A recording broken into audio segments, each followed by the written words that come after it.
હવે એક ગામડું હોય અને ત્યાં કોઈ પણ ક્રાઇમ ના થતું હોય. એનું જે પોલીસ સ્ટેશન હોય ને ત્યાં ઇન્સ્પેક્ટર પણ ના હોય. સબ ઇન્સ્પેક્ટરથી કામ ચલાવાતું હોય. આટલું શાંતિપ્રિય વાતાવરણ હોય અને એવામાં એક દિવસ એક ખેતરમાંથી હથેળી મળે છે. પછી બીજા જ દિવસે એક એવો કેસ આવે છે કે એક ભાઈ ફાઇનાન્સ કંપની છે ને ત્યાંથી એક ચોરી થઈ ગઈ છે.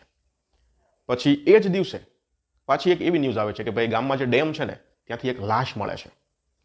પાછી કહાની આગળ વધે છે અને પાછા એક ન્યૂઝ એવો આવે છે કે જમીનની અંદરથી એક લાશ મળે છે. તો જે શાંતિપ્રિય વાતાવરણ હતું, જ્યાં કોઈ ક્રાઇમ નથી, એવામાં 2 જ દિવસની અંદર 3 લાશો અને એક ચોરી અને એક બ્લેકમેલિંગનો કેસ પણ આવે છે. તો આટલા બધા કેસ કઈ રીતે સોલ્વ થશે, શું કનેક્શન છે આ બધાનું, એ બધું જોવા માટે તમારે આ ફિલ્મ જોવી પડશે. ધ્રિધમ ફિલ્મનું નામ છે. ડિઝની પ્લસ હોટસ્ટાર પર તમને હિન્દી લેંગ્વેજમાં પણ મળી જશે. ફક્ત 2 કલાકની જ ફિલ્મ છે, પણ કોઈ વધારાનો ડ્રામા નથી. મને આ ફિલ્મની સૌથી સારી વાત લાગી હોય ને તો એ છે કે જે મુખ્ય ઇન્વેસ્ટિગેટિંગ ઓફિસર છે ને એની પર્સનલ લાઈફ વિશે આપણને કંઈ જ વધારાનું બતાવ નથી આવ્યું. હા, 1 થી 2 સીન છે, પણ એ એટલા બધા નથી.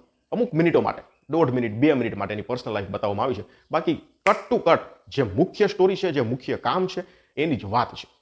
અને એટલે જ 2 કલાકમાં ફિલ્મ પતાવવામાં આવી છે. આ સૌથી સારું લાગ્યું. નકર કેવું થાય ખબર છે, પર્સનલ ઇન્વેસ્ટિગેટિંગ ઓફિસર હોય એની પર્સનલ લાઈફમાં ઘુસાડી દે સ્ટોરી, અને પછી ત્યાંથી બહાર આવે, પાછી મુખ્ય સ્ટોરી પર આવે, પાછી ઘુસાડી દે, પાછી ત્યાંથી બહાર આવે, પાછી મુખ્ય સ્ટોરી પર આવે. એવું કંઈ જ નથી. એટલે આ સૌથી સારી વાત છે. બીજી વાત, સ્ક્રીન પ્લે ફિલ્મનો ખૂબ સરસ છે. એકદમ ટાઈટ છે અને તમે આંખનું પલકારું પણ નહીં મારો, કારણ કે પોઈન્ટ ટુ પોઈન્ટ વાત થાય છે. જે મુખ્ય વાર્તા છે ત્યાં જ સ્ટોરી ચાલે છે.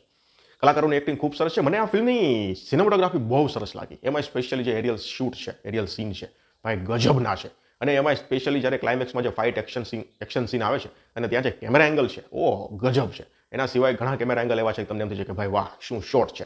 સિનેમેટોગ્રાફી ખૂબ સરસ છે. લોકેશન ખૂબ સરસ છે. આંખોને ઠંડક આપે ને એવા છે. લગભગ જંગલનું વાતાવરણ બતાવવામાં આવ્યું છે અને આ જે ગામ છે એ પણ આખું જંગલમાં છે. પોલીસ સ્ટેશન પણ જંગલમાં છે. એટલે આખા કેરળના દ્રશ્યો ખૂબ સરસ રીતે બતાવવામાં આવ્યા છે. ફિલ્મનું જે એડિટિંગ છે, બીજીએમ પણ ખૂબ સરસ છે. ગીતો તો છે જ નહીં. અને સ્પેશિયલી ક્લાઇમેક્સની વાત કરીએ તો ક્લાઇમેક્સ અનએક્સપેક્ટેડ. યસ, મેં નહોતો વિચાર્યો. ક્લાઇમેક્સ અનએક્સપેક્ટેડ છે. પ્લસ ક્લાઇમેક્સમાં જે એક્શન સિક્વન્સ જે છે એ પણ ખૂબ જબરજસ્ત છે. મેં સ્પેશિયલ આગળ વાત કરી એમ કે જે એક્શન સિક્વન્સ ક્લાઇમેક્સનું છે, ત્યાં જે કેમેરા એંગલ છે, આખો જે કેમેરો ફરી જાય છે અને એના સિવાય ઘણા એંગલ છે, બહુ જબરજસ્ત છે. એટલે તમને મર્ડર મિસ્ટ્રી ગમતી હોય તો જોવા જેવી છે, અને મુકાય એવી તો બિલકુલ નથી. જે અંત છે ને એ તમે વિચારેલો તો નહીં જ હોય, આ હું શ્યોરિટી સાથે તમને કહું છું. એટલે 2 કલાક છે, તમારા વેસ્ટ નહીં જાય, પણ તમારા ઇન્વેસ્ટ થશે આવું મને લાગે છે. મર્ડર મિસ્ટ્રી જોવાના ફેન હો તો આ ફિલ્મ જરૂર જોવાય એવી છે. અને કદાચ મર્ડર મિસ્ટ્રીના ફેન ના હો છતાં આ ફિલ્મ જોવાય એવી તો છે જ. હું તમને હાઈલી રેકમેન્ડ કરીશ.